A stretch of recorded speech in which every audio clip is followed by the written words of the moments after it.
afternoon games were great. We started out looking at San Diego State and Ohio State. San Diego State beat Ohio State 88-77. You know, the thing that stood out in this game is the depth of San Diego State. When you look at it, they had 41 points off the bench. Early on, when their starters were struggling, Joy was pointing out, Joy, she thought it was a glitch because it didn't look like any of the starters had scored. And, the bench players scored they scored 11 of the first 21 points, which tells you about not only are they a mature team, but they got a lot of depth in that squad, which impressed me a little bit. And then on Ohio State side, they struggled a little bit, but, Sean McNeil, I know they've been trying to press him to score more. He started to heat up and heat check in the second half and try to bring him back, but it just felt like they couldn't turn the corner. They didn't have the continuity of offense or the maturity to really stay up with the Aztecs. But what are some of your observations? Oh yeah, Ohio State is one of those still looking for identity.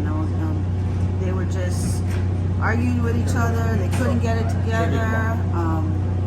They just didn't know what they were doing. They were trying, but they didn't get together. San Diego State was prim and proper, doing their thing, and way deep. Coach said he's got bench players that could start, and he's about at least 9 deep. So it was kind of like an endless cycle that Ohio State couldn't keep up with. When you think about San Diego State going in that next round, they're going to be a force. But there's another force there. We saw the final game, Arizona.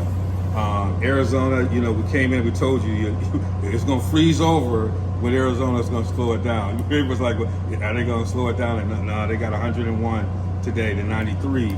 But Cincinnati helped them. I've never seen the press the way that they were running it with the backside. They had, they were Arizona was placing their bigs along the baseline, getting behind them on the press. It seemed like no adjustments were happening, or the players weren't making adjustments. They were getting layups and dunks.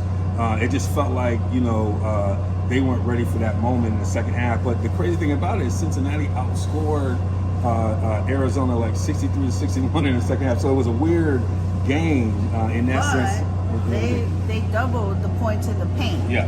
So that was, to me, that big guy, what's his name? Umar Below. He just was too much. They couldn't get over him. They couldn't get around him.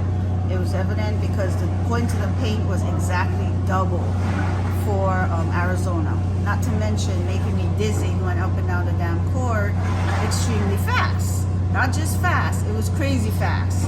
And then Cincinnati wouldn't go away. You got Landis Noley going off on the threes, but that's all they could do. Yeah, and they had Arizona was getting back Courtney Ramey, who we had a chance to see in the press conference, and he had a run where he hit a couple of threes. He had heat check, did a little dance. I think they might have Cincinnati players probably got a little upset about that, but they have. And then quietly, Kerr, Fisa, I think it might. I love 25. He is like, he stirs the drink. He had like 7 assists, but he stirs the drink. He keeps it going. He keeps the pace. But then he'll hit a timely three. You don't look at like he ended up with 11 points, but he had timely threes. Like it was like at the right time he knew to pull up and hit it. It was kind of the thing that would amplify the run in a way. And they keep bringing them off the bench. They are like a track team. It's going to be interesting to see how this plays in day 2 when these teams come together. Where especially some of these top teams who seem to have a little bit more together start to see each other. It's going to be interesting to see how the pace plays today. Especially with the quick turnaround, yes. Not much rest, yes. not much preparation. Yes.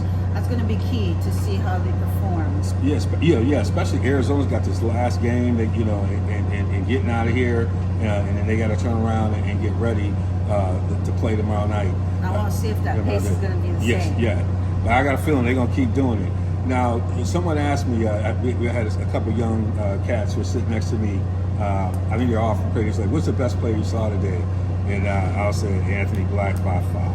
I saw a lot of good players today, but nobody looked better than that young man. But when I talk about depth, I was like, San Diego State's probably the deepest team in terms of just like steady talent. What did you see today? Like, what are some? Remember, I talked about Anthony Black earlier. Yes. Even in our post interview, he is cool, calm, and collective. He's having fun. Nothing bothers him, and he's just a freshman, if I'm not mistaken. Yes, yes. And he just run the show, smiling. They were talking to him. I think he was talking smack, but he just run his game. Yep. Yeah. So he's someone to watch as they go tomorrow. They're gonna have some great matchups tomorrow. We'll review a little bit of that before we get into day 2. But today 1 didn't disappoint. There's a lot of talent here. This is a great tournament, and I think it's only going to ramp up with each day. The pressure's going to ramp up.